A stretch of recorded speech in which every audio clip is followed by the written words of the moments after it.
familiar with it.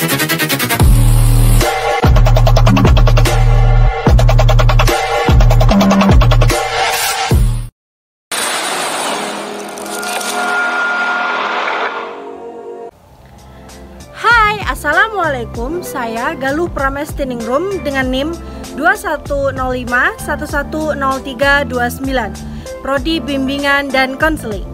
Dalam video ini, saya akan menjawab pertanyaan-pertanyaan ujian akhir semester mata kuliah Landasan Pendidikan.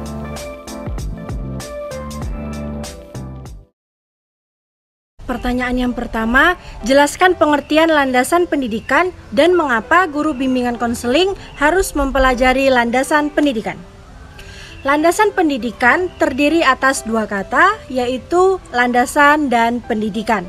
Landasan secara bahasa dapat berarti tolakan, pijakan, dasar, atau tumpuan. Sedangkan pendidikan adalah usaha secara sadar dalam mewujudkan suasana belajar dan proses pembelajaran agar peserta didik secara aktif mengembangkan potensi yang dimiliki. Jadi, landasan pendidikan adalah seperangkat asumsi-asumsi yang menjadi dasar pelaksanaan pendidikan baik dalam penyelenggaraan pendidikan maupun studi pendidikan. Lantas, mengapa guru bimbingan dan konseling harus mempelajari dan memahami landasan pendidikan? Landasan pendidikan adalah suatu tumpuan dalam pelaksanaan pendidikan. Dan bimbingan konseling merupakan salah satu bagian yang penting dalam penyelenggaraan pendidikan.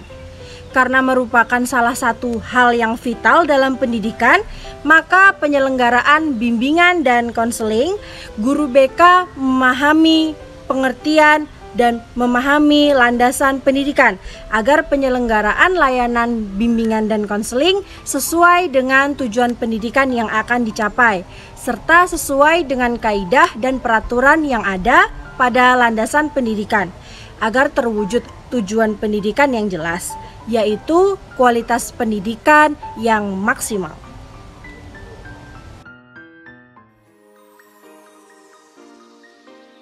Pertanyaan kedua, jelaskan guna mempelajari landasan sosial budaya dalam pendidikan bimbingan dan konseling. Di dalam kehidupan tentunya kita berdampingan dengan orang lain. Oleh karenanya kita disebut makhluk sosial. Nah, di dalam kelompok sosial tentu anggotanya terdiri dari berbagai orang dengan latar belakang berbeda. Salah satunya budaya yang beragam.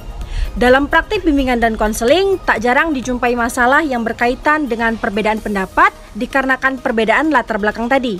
Oleh karena itu, dalam bimbingan konseling perlu memperhatikan, mempelajari, dan memahami landasan sosial budaya pendidikan agar dalam pelaksanaan layanan nantinya dapat berjalan dengan baik tanpa menyinggung latar belakang konseli yang akan berpengaruh pada kehidupan sosialnya, serta dapat mengembangkan potensi diri warga negara dengan menyaring budaya yang baik. Dan pemahaman landasan budaya pendidikan dapat dijadikan tumpuan penyelenggaraan bimbingan konseling yang menjunjung persatuan dan kesatuan agar tidak terpecah belah.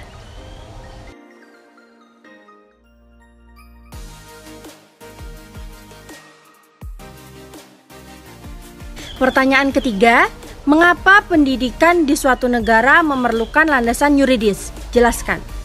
Tiap negara memiliki peraturan hukum atau perundang-undangan sendiri guna tercapainya stabilitas dalam bernegara dan tentunya dalam berbagai segmen. Salah satunya pendidikan. Pendidikan merupakan hak seluruh umat manusia.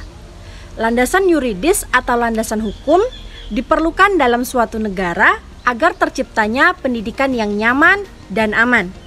Karena segala keamanan serta kecakapan kenyamanan telah dijamin oleh hukum. Apabila terdapat penyelewengan atau pelanggaran dalam penyelenggaraan pendidikan, dapat ditangani berdasarkan hukum yang berlaku. Hal ini berarti sesuai dengan tujuan landasan hukum, yaitu memastikan keadilan pendidikan dan perlindungan fungsi pendidikan agar tidak disalahgunakan untuk hal-hal yang buruk. Pertanyaan keempat, jelaskan pentingnya landasan teknologi di dalam pendidikan. Dalam kehidupan kita saat ini, teknologi merupakan teman kita sehari-hari. Menurut Pring pada tahun 1994, pendidikan dipengaruhi oleh sejumlah cabang iptek, sehingga antara pendidikan dan teknologi memiliki korelasi yang sangat kuat. Teknologi menjadi penyumbang informasi yang sangat besar bagi keberlangsungan pendidikan, dan teknologi dalam pendidikan memuat teori dan praktik penyelenggaraan pendidikan yang efisien dan dinamis, serta praktis, namun tetap efektif. Landasan teknologi sendiri mengatur agar pendidikan berjalan dalam ramah bijak berteknologi, agar tidak terjerumus kepada dampak negatif penggunaan teknologi di dalam dunia pendidikan. Baiklah, demikianlah penyampaian jawaban ujian akhir semester dari saya untuk mata kuliah Landasan Pendidikan. Sekian, terima kasih. Wassalamualaikum warahmatullahi wabarakatuh.